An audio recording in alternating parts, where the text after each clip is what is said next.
16 নভেম্বরের মধ্যে গণভোট সহ 5 দফা দাবি না মানলে প্রধান উপদেষ্টার বাসভবন যমুনার সামনে অনির্দিষ্টকালের জন্য অবস্থান কর্মসূচি ঘোষণা করেছে জামায়াতে ইসলামী সহ সমমনা 8 দল।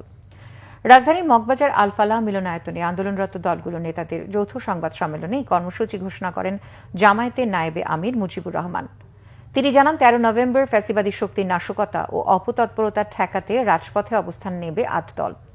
জামায়াতের এই নায়েবে আমির বলেন, 14 নভেম্বর জুলাই জাতীয় সনদ বাস্তবায়নের আদেশ জারি, জাতীয় নির্বাচনের আগে গণভোট আয়োজন সহ 5 দফা দাবিতে দেশব্যাপী জেলা ও মহানগর পর্যায়ে বিক্ষোভ মিছিল হবে।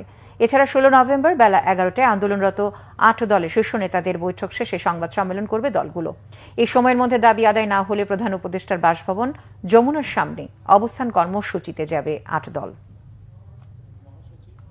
13 নভেম্বর বৃহস্পতিবার ফ্যাসিবাদী শক্তির নাশকতা ও অপতৎপরতা প্রতিরোধে 8 দলের নেতৃবৃন্দ সর্বস্তরের জনশক্তি সহ দেশব্যাপী রাজপথে অবস্থান করবে।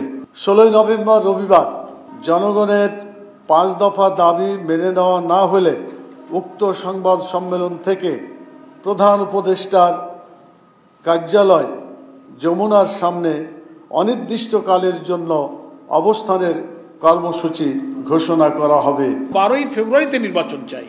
8 দল এবং আমাদের বাংলাদেশ জামাত ইসলামের আমির আপনাদের রেকর্ড বলবে যে আমরাই আগামী রমজানের আগে নির্বাচনের দাবি প্রথম আমরাই করেছি সর্বপ্রথম।